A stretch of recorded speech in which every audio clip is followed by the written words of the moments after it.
Soaria muito mal, seria melhor deixá-lo em paz, evitando a aparência de uma reação autoritária demais e deixar a crise passar. No final, a ineficácia de sua campanha deixaria Gandhi um tanto desacreditado, quebrando seu encanto sobre as massas indianas. O movimento de independência poderia se fragmentar ou pelo menos perder o ímpeto, deixando a Inglaterra em uma posição mais forte a longo prazo. Conforme observava os preparativos de Gandhi para a marcha, Irving cada vez mais se convencia de ter escolhido a estratégia certa. Gandhi estava dando ao evento um aspecto quase religioso, como a famosa marcha do Senhor Buda para alcançar a sabedoria divina, ou o recolhimento do Senhor Rama no Ramayana.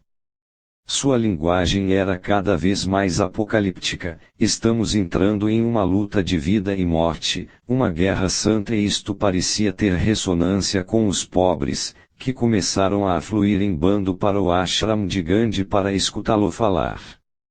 Ele chamou equipes de filmagem do mundo inteiro para registrar a marcha, como se fosse um acontecimento histórico importantíssimo.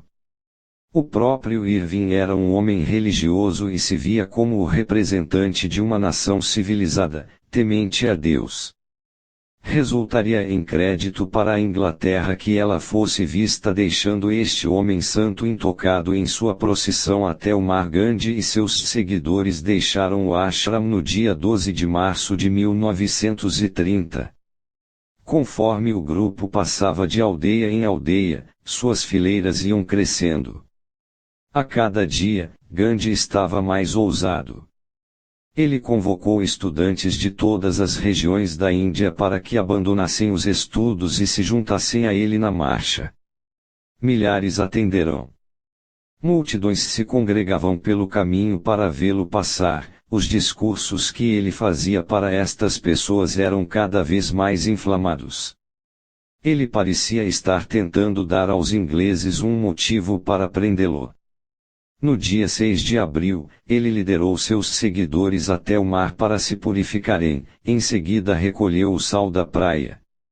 A notícia de que Gandhi infringira a lei do sal espalhou-se rapidamente por toda a Índia. Irving acompanhou estes acontecimentos cada vez mais assustado. Estava começando a compreender que Gandhi o havia enganado. Em vez de reagir com rapidez e decisão a esta marcha aparentemente inocente até o mar, o vice-rei havia deixado Gandhi tranquilo, permitindo que ela ganhasse ímpeto. O simbolismo religioso que parecera tão inofensivo havia agitado as massas, e a questão do sal havia de certa forma se tornado um para-raios para a insatisfação com a política inglesa.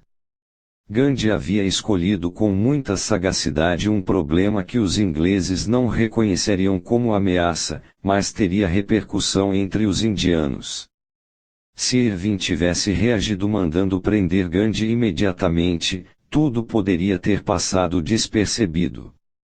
Agora era tarde demais, prendê-lo a esta altura só acrescentaria combustível ao fogo. Mas deixá-lo em paz demonstraria fraqueza e cederia a ele a iniciativa.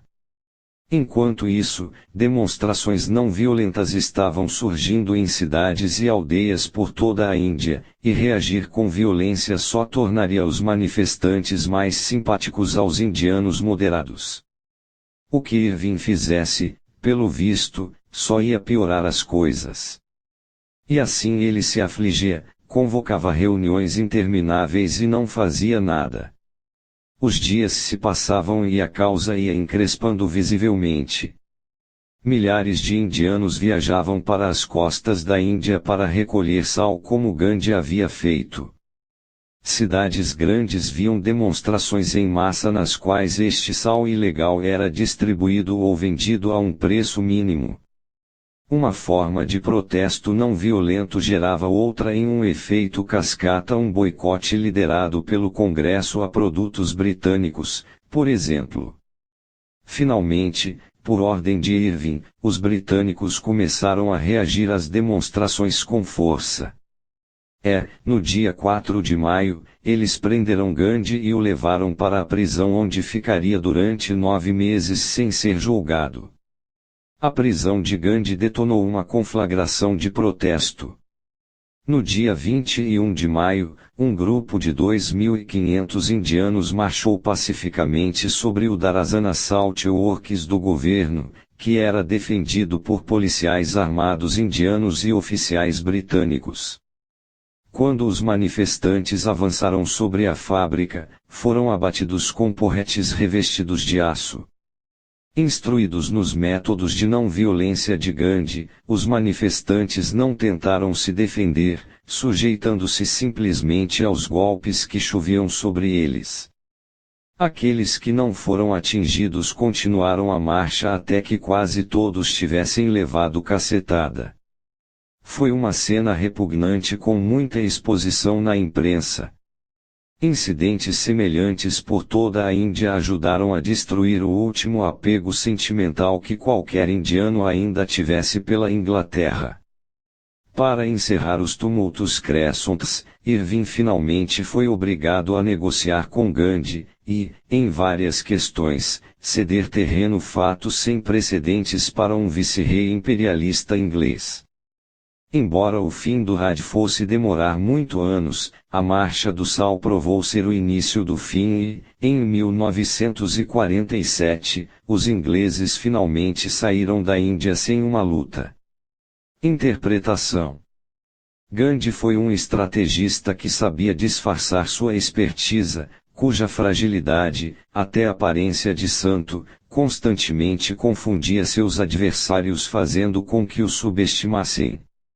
O segredo de qualquer estratégia de sucesso é conhecer o inimigo e a si mesmo, e Gandhi, educado em Londres, conhecia muito bem os ingleses. Ele os julgava um povo essencialmente liberal que se considerava defensor das tradições de liberdade política e comportamento civilizado. Esta imagem de si mesmo, embora coalhada de contradições, como indicado por seu comportamento às vezes brutal em suas colônias, era importantíssima para os ingleses. Os indianos, por outro lado, tinham sido humilhados por muitos anos de subserviência a seus senhores feudais ingleses.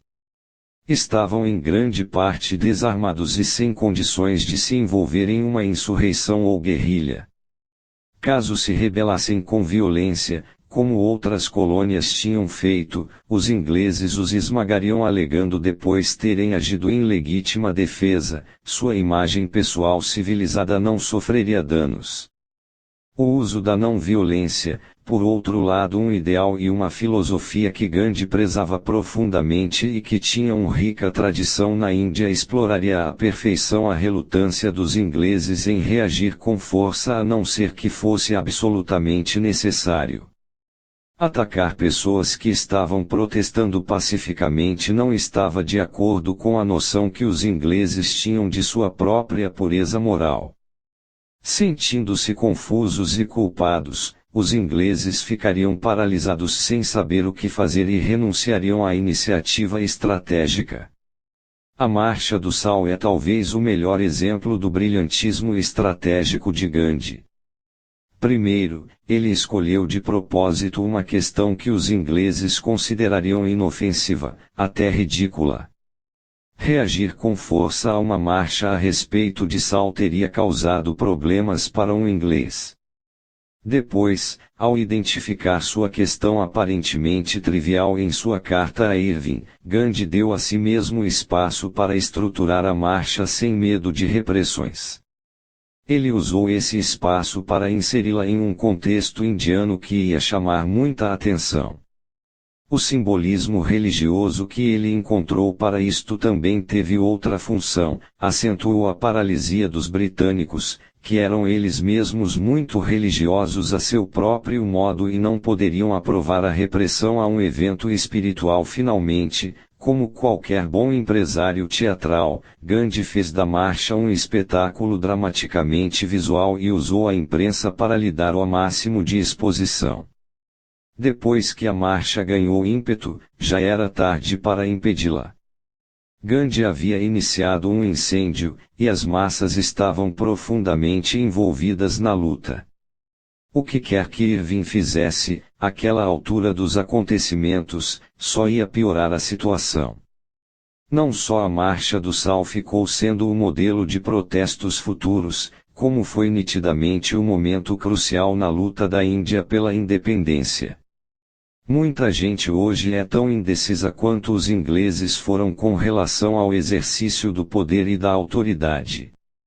Elas precisam do poder para sobreviver, mas, ao mesmo tempo, têm uma necessidade igualmente grande de acreditar em sua própria bondade. Neste contexto, combater pessoas com qualquer tipo de violência faz você parecer agressivo e desagradável.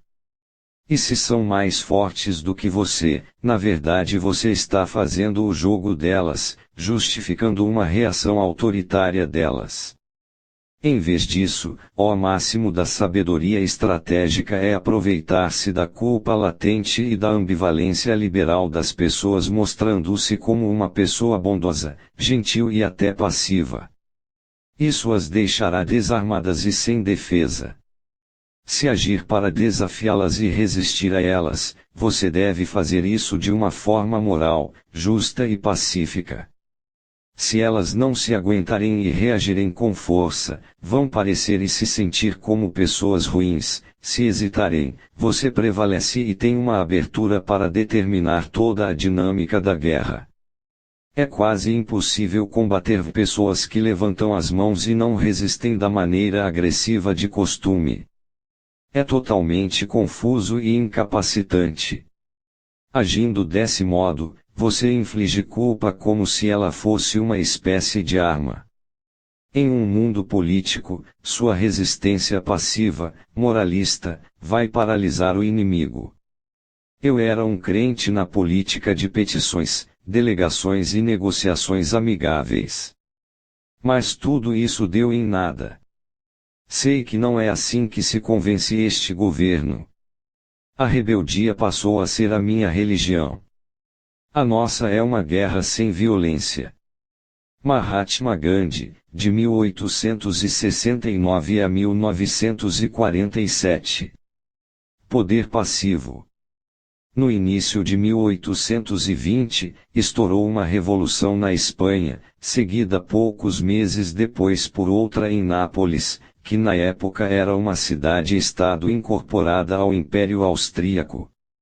Forçados a aceitar constituições liberais moldadas na da França revolucionária cerca de 30 anos antes, os reis de ambos os países tinham razões para temerem estar enfrentando o mesmo destino do rei francês naquela época, Luís XVI, decapitado em 1793. Enquanto os líderes das grandes potências da Europa, Inglaterra, Áustria e Prússia estremeciam diante da ideia de agitações e radicalismos espalhando-se através de suas fronteiras que tinham recentemente se estabilizado com a derrota de Napoleão. Todos eles queriam se proteger e conter a maré de revoluções. Em meio a este desconforto geral, o czar Alexandre I da Rússia, 1777-1825, propôs de repente um plano que para muitos parecia uma cura mais perigosa do que a doença. O exército russo era o maior e mais temido da Europa. Alexandre queria mandá-lo tanto para a Espanha como para Nápoles, esmagando as duas rebeliões. Em troca, ele faria questão de que os reis de ambos os reinos decretassem reformas liberais que concederiam a seus cidadãos mais liberdade, deixando-os mais satisfeitos e diluindo o desejo deles de revolução. Alexandre via esta proposta como mais do que um programa prático para proteger as monarquias europeias, era parte de uma grande cruzada, um sonho que ele havia alimentado desde os primeiros dias de seu reinado.